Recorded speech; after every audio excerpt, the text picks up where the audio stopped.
Rob Lynch from the Texan Live studios here in Humble, Texas, with Robert Maniscalco from Memorial Hermann. We're doing a series of helpful hints for your athlete and also yourself. If you've had, we're going to cover a variety of things, including nutrition, hydration, concussions, and tonight we're going to talk about hydration for your athlete. As we're here in the middle of June, but August will be here before we know it, and that means volleyball, football, cross country. And with that, I'm going to turn it over to Robert about that. Okay. I think the thing to remember about hydration, you talked about football starting, cross country, the sports starting in the fall, but the heart's right now too. So even these kids just playing outside, it's the kids doing the summer sports, that type of thing. It actually starts now. You have to start hydrating now. Hydration is not a thing that you can just pick up and do and be hydrated. It takes a period of time, like getting stronger, getting faster, that type of thing. You have to hydrate prior to, days before, weeks before, and along with that day. It's vital to the body. I mean, your body works off fuel. I mean, it's the hydration, the water, that type of thing. People, they get hooked on, I got to have Gatorade, I got to have Powerade, I got to have these sports drinks. Those are all fine, but most people don't have an electrolyte imbalance. Most people just need water.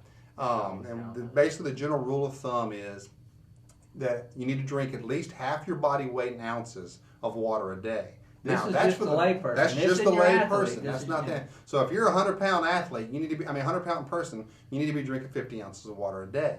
Now, if you're an athlete, you need to increase that water by 20 to 40 ounces.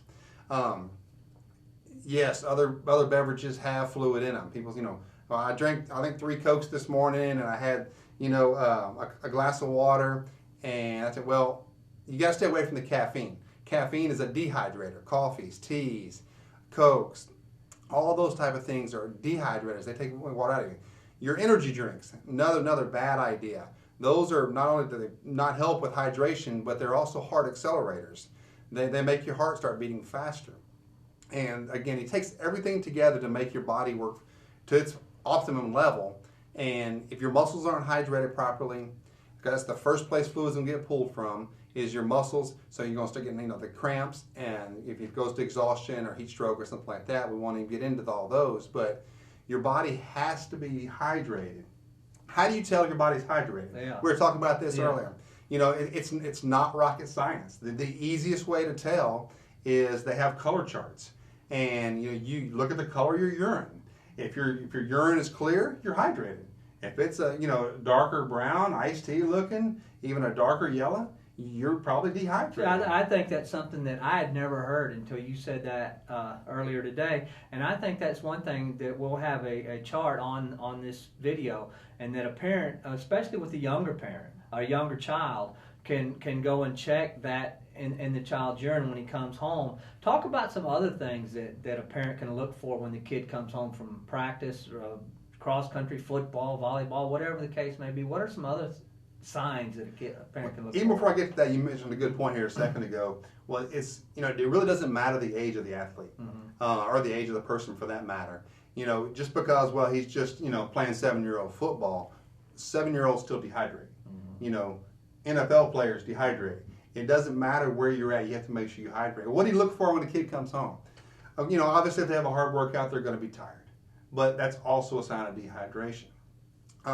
Tired, headaches. They can get lightheaded even, and that type of thing from being dehydrated. They want to sleep a lot. Lack of appetite. You have a hard workout. One of the things you have to do is you have to eat. I'm not saying go out and eat a big, huge meal, not even a greasy meal like that, but it's a good halfway nutritious meal. We won't even say nutritious in this time of day, but it's getting kids to eat halfway good is a miracle. But you have to look for the lack of appetite. You have to look for the dizziness, the tiredness, that type of thing.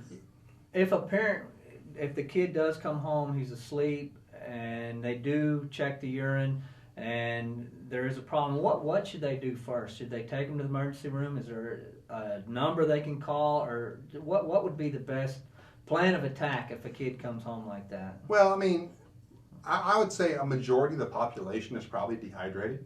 When none of us probably drink enough. Do what I say, not as I do type of thing. But if you get, if your player is, sweating, they're cool, they're clammy, that type of thing, you're getting into a heat exhaustion. Now, if you have a kid who's not sweating, getting a reddish color tint on their skin, and a warm feeling, those are automatic emergency rooms. You're talking about a heat stroke then. Now, those kids usually are not, they didn't finish practice and go home normally. Normally, Right. they've collapsed during Right. practice. Again, it's what I would start with is just hydration at home. I mean, just drink the water. And, just because you had a hard workout, you didn't drink anything all day, you go home and drink a gallon of water, and that doesn't mean you're going to be hydrated because your body can't process all that. Your body's going to excrete it. I mean, it's going to come out, which is, it's the way your body works. So that's why you're saying you have to, get your body built up hydration-wise. Let's say football or volleyball or cross country starts August the 3rd. Mhm. When you always want to be hydrated, but when should the kids start planning and preparing to start hydrating themselves for competition? Well, I mean, now.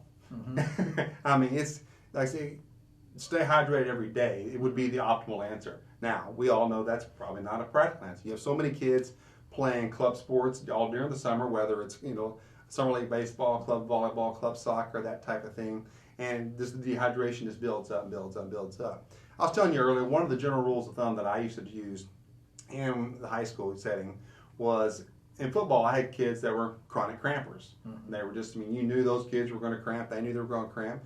And what I would have them do is the night before, I'd have them get a bottle of just generic Pedialyte Mm-hmm. and drink a bottle the night before. That's another thing you said earlier, Pedialyte, and I get a lot of people don't understand that either. Explain that a little bit and where you can get Pedialyte. Pedialyte, and there's actually was designed for infants and babies and that type of thing for loss of bodily fluids, whether it be vomiting or diarrhea or whatever. And so, I mean, you had to keep babies hydrated because they dehydrate real quick. Mm-hmm. So that was the reason. It's usually flavored pretty good because the kids will drink it. They have the Pedialyte pops and that type of thing.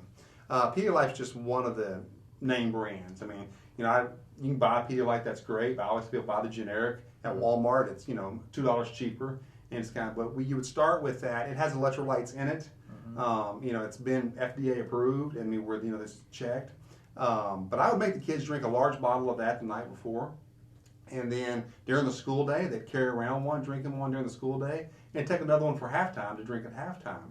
I'd also have some smaller ones available usually, but Pedialyte, there's also one for adults. It's hard to get those called, I think, Rehydrolite, which is made more for adults. It's more of a salty taste to it, and people don't like to drink it because of that. Is that a good thing to have at the home? We talked about when a kid does come home from practice. Would that be something to keep at the house, and would that help that night the kid came home and was a little bit dehydrated or some hydrated? Would that work right away and help them get back on their feet? Or well, nothing's going to work right away, and even if you get an IV straight to you, I mean, it's going to take a little bit of time to hydrate. But I'll tell you, I mean, I do keep it at home. I have a 16-year-old son who plays football, runs track, played baseball. And if you get to that state, I mean, yes, that's one of the best things you can do because, like I said earlier, most time it's not an electrolyte imbalance.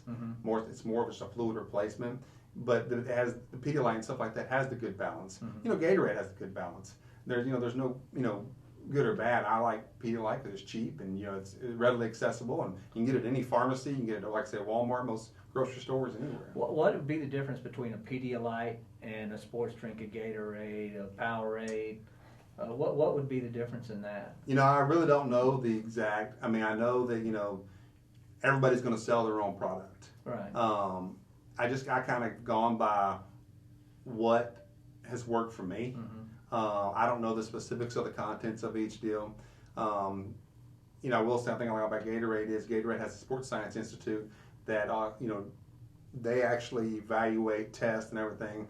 It's the only approved drink for NFL players because of drug testing and stuff like that they can use. I'm not trying to push Gatorade any way, shape, or form, or Pedialyte, or any of that. We're helping the kids. Yeah, where it's all about again, water is your best thing. Right. It doesn't matter if it's fountain water. It doesn't matter if it's, Now, we don't want to get into the coaches or the trainers' business, but during the course of practice, I know there's no perfect time for a water break, but talk a little bit about that, how you hydrate during practice, if it's a Little League coach or something like that, not just Little League, but the high school kids too. Talk a little bit about that. Well, I mean, we're sitting here in Houston, Texas. It's hot. Right. There's no question. And, you can wait till practice at 8 o'clock at night, and it's still going to be hot outside. It doesn't matter. I'll tell you what I used to do, man. We had water readily available at all times. We actually did not take water breaks. Yeah, a lot of people have gone to that. There's no water break. If you want water, you get water. But what you're finding is, you got 5-10 minutes to get your water break and get in there. Well, now you're asking 100, 200, 300 kids to get maybe 2 or 3 ounces of water. Mm-hmm. Well, and you got, you sitting over here that was sitting over here on the sidelines doing nothing. You're getting your share. You're getting your plenty share. Now, the guy that's out there, really just pushed himself, mm-hmm. that needs more water, mm-hmm. Is not getting the fluids he needs. So everybody's different. You know when you need water. I know when I need water. It's if you have it readily available where they can just go and get them a drink. Those small sips will be fine then, versus trying to get it all at one time. Mm-hmm.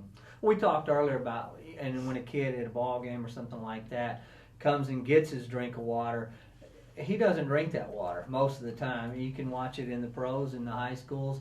He drinks a little bit, and then the rest of it hits the ground. Or pours it on his head, or something. So I guess there has to be time. It has to be important for the kids to stay hydrated. And with you saying that, I think that's one reason it's so important to hydrate prior to. Right.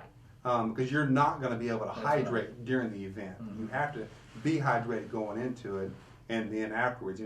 There's all kind of pre-event drinks, during event drinks, post-event drinks, stuff like that. Well, talk a little bit about that, because a lot of people have them now. You take this before you play, you take this one, and then you take that after your play. I've never really figured that out. You're really getting out of my expertise, but basically the nutritional requirements are different. Mm-hmm. The carbohydrate requirements are different. Mm-hmm. And I tell you what it takes to do. One of the best, easiest after event drinks, because to me that's one of the most important, is chocolate milk. You said that. That's the first time I've ever heard that. Yeah, You're it's full of information. You can research and all that kind of stuff, but one of the best, cheapest things is just regular plain Jane chocolate milk. It's for post-workout, whether it's in the weight room, where you've been in the weight room working out, or if you've been running, playing football, volleyball, cross country, whatever it may be. That's good news. Appreciate you coming in here. You can watch us on TexanLive.com. That's for Bert Brocker. He made that easy on me. And we'll be back with some more of these. We'll post them on the Humble ISD School website, and we'll also have them on TexanLive.com. We'll talk about different things. We'll talk about concussions. We'll talk about nutrition. We'll talk about muscles and ankle sprains. We'll cover the whole thing. And this was our first one, and remember to hydrate.